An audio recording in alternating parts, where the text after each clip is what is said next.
Hey everyone, welcome to 𝗙𝗲𝗃𝗃. My name is Aniket and today we are diving into something super exciting. Have you ever wondered how Google Maps finds the shortest route or how your phone knows what you are about to type? It's all thanks to data structures. And guess what? They are everywhere in the apps and websites you use every day. Let me show how. Let us see arrays. In music apps like Spotify, your playlists are arrays. Songs are stored in the fixed order.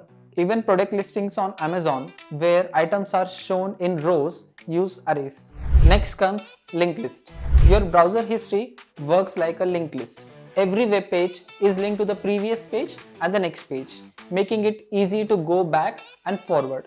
On platforms like Netflix or YouTube, every video is linked with the previous and the next video, just like a linked list. Then comes stacks. In Google Docs, every time you type, the action is pushed into the stack. When you press undo, the last action is popped off using last in first out. And then comes queues. When you send the documents to print, they go in print queue, handled in first out order. Cloud platforms like AWS use task queues to process the request. The first task submitted is the first to be executed. Now let us see hash tables. Your phone's contact list uses hash tables. Type A and alias appears instantly by mapping names to numbers. Databases used by Instagram or Facebook use hash tables for indexing.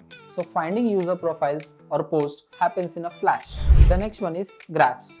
Google Maps is built on graphs. Cities are nodes and roads are edges. And algorithms like 𝗥𝗲𝗃𝗃𝗹 find the shortest path.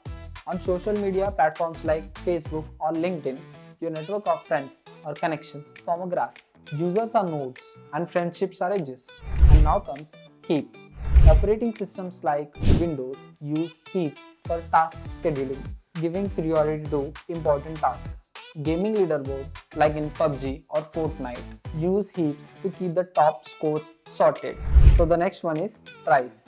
When you type a query in Google search, autocomplete uses tries to predict words by matching prefixes.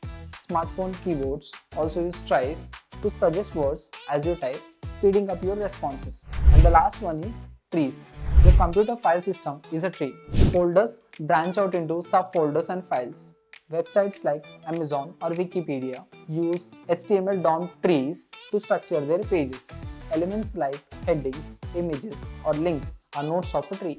So, the next time you use Google or Instagram, remember, data structures are working behind the scenes. If you want to learn DSA the easy way, check out the courses on our website. If you want more such content, like the video and subscribe to our channel. Please let us know in the comments what other content would you like us to create.